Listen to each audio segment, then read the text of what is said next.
नमस्कार दोस्तों, मैं गणिका सिंह स्वागत करती हूँ आप सभी का आपके अपने चैनल गणिका रसोई में। कैसे हैं आप सब, ये बताने के लिए हमेशा की तरह कमेंट बॉक्स में ओम नमः शिवाय जरूर लिखें। चलिए दोस्तों, आज इस वीडियो में हम जानेंगे हरतालिका तीज से जुड़ी कुछ महत्वपूर्ण बातें।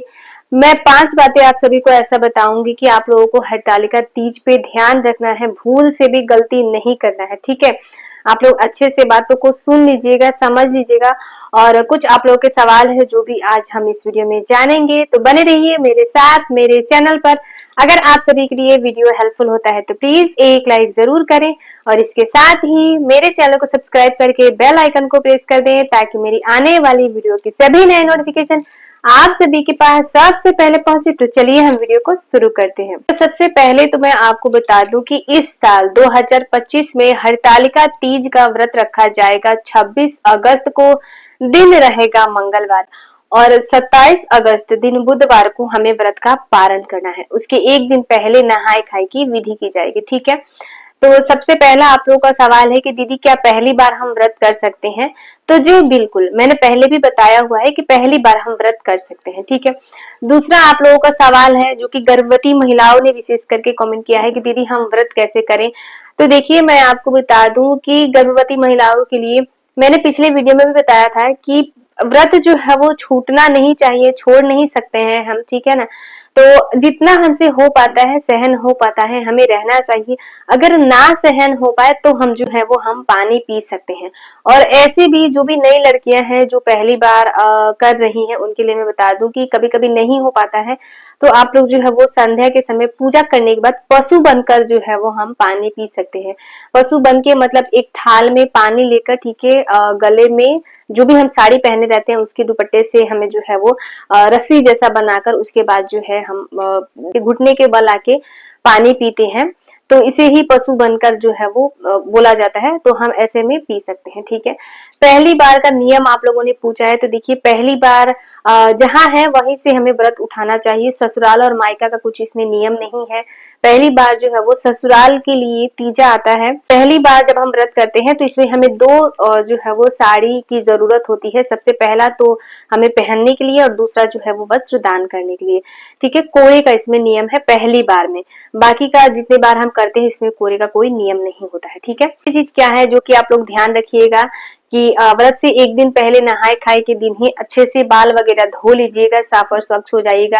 क्योंकि सुहाग वाले व्रत में बाल नहीं धोया जाता, तो आप लोग इस चीज का भी ध्यान रखिएगा। ठीक है, ये गलती आप लोग मत कीजिएगा। अगली चीज क्या है कि हरतालिका तीज में 16 श्रृंगार किया जाता है, तो आप लोग 16 श्रृंगार कर लीजिएगा। 16 श्रृंगार में जो है वो शादी की चुन्नी भी आती है, तो शादी की चुन्नी जो है आप लोग ओढ़कर जरूर से पूजा कीजिएगा। और मांगटिका और नथिया ये दोनों चीज अगर है तो जरूर से आप लोग जो है वो अपने साथ लीजिएगा, पूजा के समय पे जरूर से पहन लीजिएगा। ठीक है, इसके साथ ही मैं एक चीज और बताती चलूं जो आप लोग ध्यान रखिएगा कि तीज वाले दिन आप लोग जो है वो अपने सिंदूरा से ही सिंदूर लगाए। ठीक है, कोई किसी भी सुहाग वाले व्रत में या बड़े व्रत में हमें सिंदूरा से ही सिंदूर लगाना चाहिए। तो तीज वाले दिन हमें सिंदूरा से ही सिंदूर लगाना है, इस चीज का भी आप लोग जो है वो ध्यान रखिएगा। अगली चीज क्या है कि क्या मासिक धर्म में हम पहली बार ये व्रत उठा सकते हैं? तो जी बिल्कुल उठा सकते हैं, क्योंकि अगली बार भी हम ठीक रहे ना रहे कौन जानता है, तो अच्छे से हम उठा सकते हैं। अगर 6 दिन हो गया तब तो हम पूजा भी कर सकते हैं, 6 दिन ना हुआ हो तो हम व्रत उठा सकते हैं। बाकी किसी से हम पूजा जो है वो करवा सकते हैं, घर में कोई भी हो तो हम उसी से पूजा करवा सकते हैं। ठीक है, आप लोगों ने पूछा है कि दीदी दान हम कब करें? तो देखिए, दान वाले वीडियो में मैंने आप सभी को बताया था कि दान जो है वो हमें पारण के समय करना होता है और पारण हम दूसरे दिन करते हैं। जिस दिन पूजा करते हैं उसी दिन हमें पारण करना नहीं होता है। आप लोग इस चीज का भी ध्यान रखिएगा। ठीक है, कई कई जगहों पे हो भी जाता है लेकिन हम नहीं करते हैं, तो आप लोग देख लीजिएगा, हम तो नहीं करते हैं। तो पारण हम दूसरे दिन करते हैं और दान भी जो है वो दूसरे दिन ही हमें करना है। तो ये सभी छोटी छोटी बातें हैं जो हमें ध्यान रखनी है। था कि दीदी शादी की चुन्नी या सिंदूरा हमारे पास नहीं है तो हम क्या करें? तो देखिए, सिंदूरा नहीं है तो सिंदूर का पैकेट भी लेकर हम जो है वो माता को चढ़ाकर अपने लिए रख सकते हैं और दूसरा कोई सिंदूर हम उस दिन पे लगा सकते हैं। ठीक है, शादी की चुन्नी नहीं है तो कोई और चुन्नी जो है हमें ओढ़कर पूजा में बैठनी चाहिए, लेकिन बैठनी जरूर चाहिए। मतलब पूजा में जो भी है वो चुन्नी ओढ़कर हमें पूजा करनी चाहिए। तो इस चीज का हमें ध्यान रखना है। अगर पास नहीं है तो कोई बात नहीं, जो है हम उसी से पूजा कर सकते हैं। और जो है वो पूजा करने के बाद हमें कथा जरूर सुननी चाहिए। ठीक है, कथा सुनने के बाद इसके बाद ही जो है हमें आरती वगैरह करके अच्छे से प्रणाम करके फिर प्रसाद वगैरह जो है हमें उठा लेनी है, ठीक है। तो ये सभी छोटी-छोटी चीज़ें हैं जो आप लोगों को ध्यान रखनी है। पूजा का शुभ मुहूर्त आप लोग पूछ रहे थे, तो देखिए पूजा का शुभ मुहूर्त है 26 अगस्त को संध्या के समय प्रदोष काल में हरतालिका तीज का पूजा किया जाता है।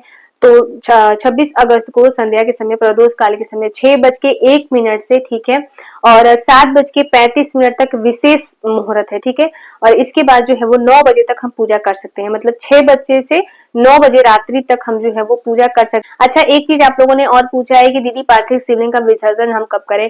तो देखिए रात्रि में विसर्जन हमें नहीं करना है, सुबह दूसरे दिन पारण वाले दिन सुबह सवेरे उठ के हमें फिर से भगवान को स्नान करवाना है, पूजा पाठ करनी है, फल वगैरह चढ़ा के इसके बाद अच्छे से आरती वगैरह कर लेना है, ठीक है। इसके पश्चात हमें जो है वो कलश का जो भी है और पार्थिव शिवलिंग का विसर्जन करना है, फिर हम जो है दान करते हैं, फिर हम पारण करते हैं, ठीक है। मैंने दान वाले वीडियो में भी बताया था और हरतालिका तीज के वीडियो में भी बताया था, 2-3 वीडियो में मैं ये बातें आप लोगों को समझा चुकी हूँ। तो इसी तरीके से हमें जो है वो विसर्जन करना होता है, ठीक है।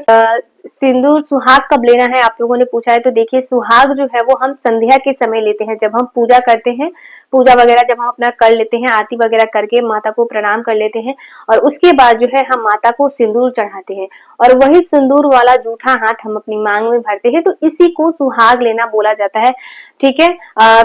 हम क्या कर सकते हैं, अपने आंचल से ले सकते हैं, माता को हम जो है वो सिंदूर छुआकर उसके बाद माता से जो भी फोटो प्रतिमा माता की वहां से ऐसे छुआकर उसके बाद जो है हम मांग में ऐसे इसी तरीके से वहां पर जो है वो पोंछ लेते हैं या अपने आंचल में हम जो है वो उसे ले लेते हैं, ठीक है ना। तो इसी तरीके से सुहाग लिया जाता है। तो इसी तरीके से हमें अपनी पूजा पाठ कर लेनी है, अच्छे से आप लोग अपनी पूजा पाठ कीजिएगा, किसी भी बात की कोई चिंता जो है जितना है उतने से ही हमें अपनी पूजा पाठ जो है वो कर लेनी है, ठीक है ना। आई बात समझ में। तो आशा करती हूँ आप लोगों को सारी बातें समझ में आई होंगी अच्छे से। तो मिलती हूँ मैं आप सभी से फिर एक नए वीडियो में, तब तक के लिए नमस्कार।